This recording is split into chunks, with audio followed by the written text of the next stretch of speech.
let's talk Brexit. Do you think we should have another Brexit referendum? I mean, honestly, I always say this world has gone mad, but a new poll has found that almost half of voters, including, by the way, 1 in 5 leavers apparently, say that there should be another Brexit referendum within the next decade. I'm going to lean to you first, Ben Habib. What do you think? Well, they've got to deliver Brexit before they can actually have another referendum. We still haven't got the entire United Kingdom out of the European Union. Northern Ireland has been left behind, subject to EU laws adjudicated by an EU court. The United Kingdom as a whole is hitched at the hip from a regulatory perspective to the EU in state aid, competition, environment, including an international treaty commitment now to delivering net zero, competition, did I say that, employment, state aid, and we are also committed to the European Convention of Human Rights through the Brexit deal that Boris Johnson and David Frost signed.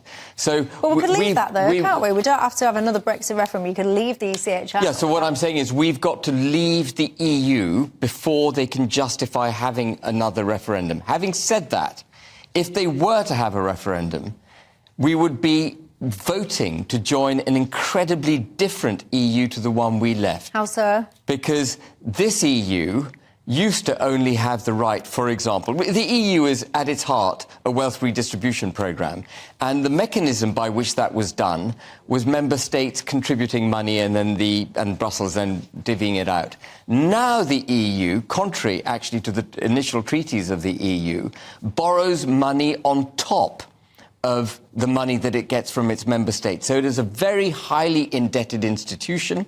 You've got very highly indebted countries. They were highly indebted before lockdown, even more highly indebted now. And the other thing that we would have to do if we joined the EU now would be to adopt the euro.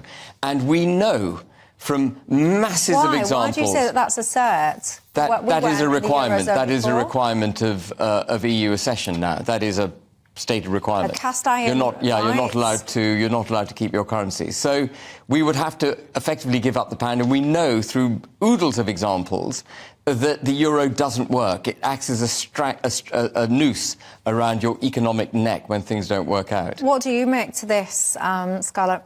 Well, unlike you two, I'm a Remainer. I think that I have yet to be convinced that there's anything good about Brexit. However, I think another referendum in the next 10 years would be a disaster. And it's not going to happen. It is absolutely not going to happen that we're going to go through what we went through again, the polarisation of the country. I think it would be absolutely terrible. So, from the other side, I agree with Ben that actually we have to negotiate properly, and we have to negotiate a proper deal with the EU that is going to work, because at the moment nothing works and all we've got is a lot of anger. I mean, actually what we've done is leave the EU and keep all the EU structures that govern us in place. That's what we've done. We've adopted the worst possible outcome of leaving the EU.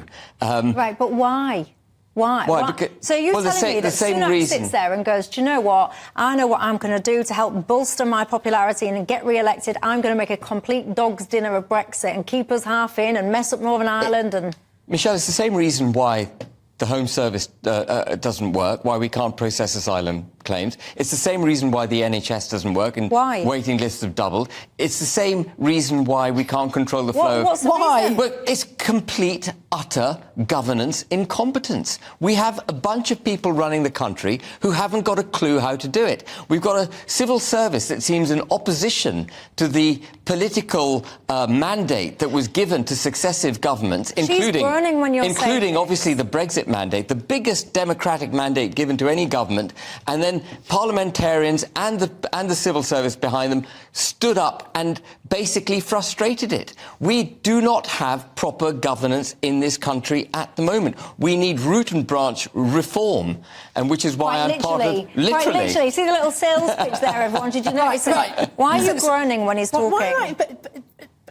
Because the whole problem is that what we were told was the oven-ready Brexit deal was far from oven-ready and far from deal. There will always be a problem with Northern Ireland and Brexit. Right. There needn't be. There has to be. There needs not be a problem with Northern Ireland. Well, we have to have a border somewhere, right? And there's already a border. There is an agreement that there won't be a border, a land border. Where's that agreement? In the Good Friday No, it's agreement. not. The Good Friday Agreement recognises and accepts the existence of Northern Ireland and the border. But it's not a border. It's a border. It was done when Northern Ireland was in the EU. The other problem is, look, I mean, it's really, really difficult to divorce your nearest trading partner, and that's what we found. Is that so? Originally, we were supposed to have all these trading posts. None of them are being used. I mean, the problem is that Brexit. I mean, you know, we all know that Boris Johnson, the day after he won the Brexit referendum, swore and said, what on earth have we done? We've got no plan. And that was the whole problem, was that for him, Brexit was a game and it hadn't been thought through. And I completely endorse and agree that. Wow. He was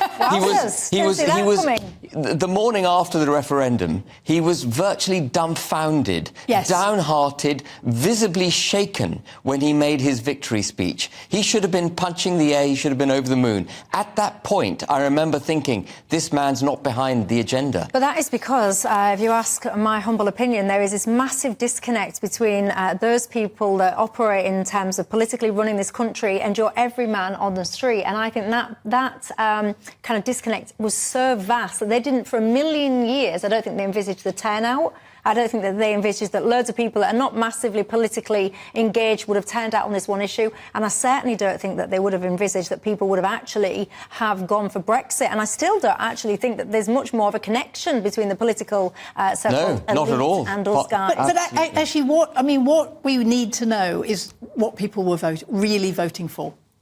Brexit. Leaving the EU. But we haven't left. What does that mean?